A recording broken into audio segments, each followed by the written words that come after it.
दोस्तों, आज हम आपको बता रहे हैं क्या देवता भी शराब पीते थे। सभी पौराणिक कथाओं में सोमरस का जिक्र मिलता है। क्या सोमरस और शराब एक ही है? मन में वहम मत पालिए कि देवता भी शराब पीते थे। जानिए क्या है सोमरस की सच्चाई। कहीं पढ़ रहा था, किसी ने पोस्ट किया था कि देवता भी सोमरस पीते थे तो हम भी पिएंगे। तो अचानक मन में आया तो लिख दिया। आज का चरणामृत पंचामृत सोमरस की तर्ज पर ही बनाया जाता है, जिसमें सोम जड़ी बूटी की कमी है। तो एक बात दिमाग में बैठा लीजिए, सोमरस नशा करने की चीज नहीं थी। आपको सोमरस का गलत अर्थ पता है। अगर आप उसे शराब समझते हैं, शराब को शराब कहिए, सोमरस नहीं। सोमरस का अपमान मत करिए। सोमरस उस समय का चरणामृत पंचामृत था, देवों का अति प्रिय था।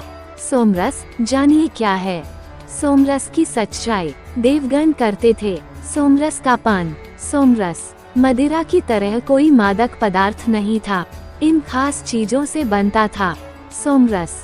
सोमरस एक ऐसा पेय है जिसका जिक्र देवताओं के वर्णन के साथ ही आता है। देवताओं से जुड़े हर ग्रंथ कथा संदर्भ में देवगणों को सोमरस का पान करते हुए बताया जाता है। इन समस्त वर्णनों में जिस तरह सोमरस का वर्णन किया जाता है, उससे अनुभव होता है कि यह अवश्य ही कोई बहुत ही स्वादिष्ट पेय है। इसके साथ ही कई लोगों को ये भी लगता है कि जिस तरह आज मदिरा यानी शराब का सेवन बड़ी ही शौक से किया जाता है, संभवतः ये भी उसी वर्ग का कोई मादक पदार्थ है जिसके चमत्कारिक प्रभाव हैं। क्या है सोमरस? सबसे पहली और महत्वपूर्ण बात यह है कि सोमरस मदिरा की तरह कोई मादक पदार्थ नहीं है।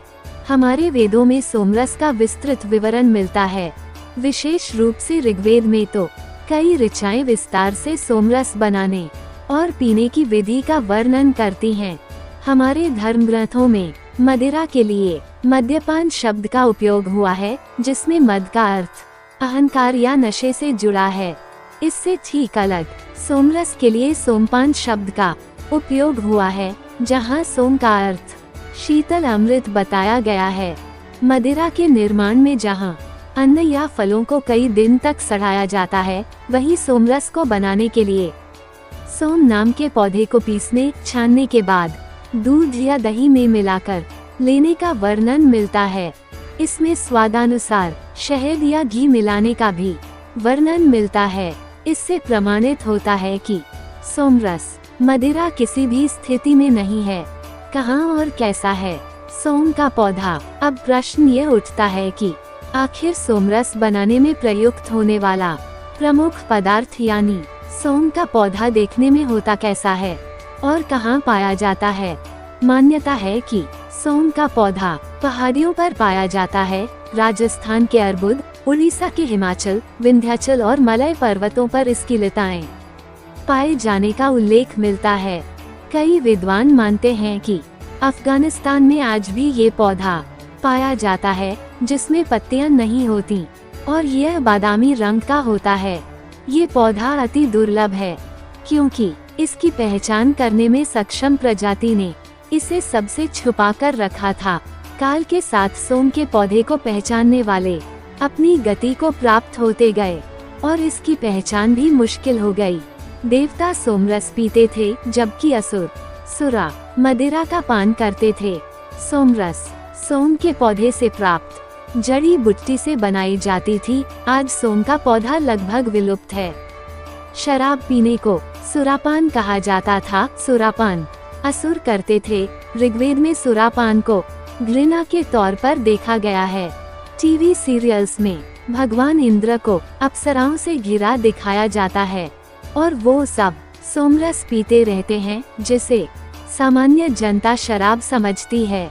सोमरस सोम नाम की जड़ी बूटी थी, जिसमें दूध और दही मिलाकर ग्रहण किया जाता था। इससे व्यक्ति बलशाली और बुद्धिमान बनता था। जब यज्ञ होते थे तो सबसे पहले अग्नि को आहुति सोमरस से दी जाती थी। ऋग्वेद में सोमरस पान के लिए अग्नि और इंद्र का सैकड़ों बार आह्वान किया गया है। आप जिस इंद्र को सोचकर अपने मन में टीवी सीरियल की छवि बनाते हैं, वास्तविक रूप से वैसा कुछ नहीं था। जब वेदों की रचना की गई तो अग्नि देवता, इंद्र देवता, रुद्र देवता आदि इन्हीं सब का महत्व लिखा गया है। तो दोस्तों, आपको हमारी ये जानकारी कैसी लगी, कृपया कमेंट करके बताएं तथा और भी ऐसी रोचक जानकारी के लिए हमारे चैनल को लाइक और सब्सक्राइब करना ना भूलें। आपका बहुत बहुत धन्यवाद।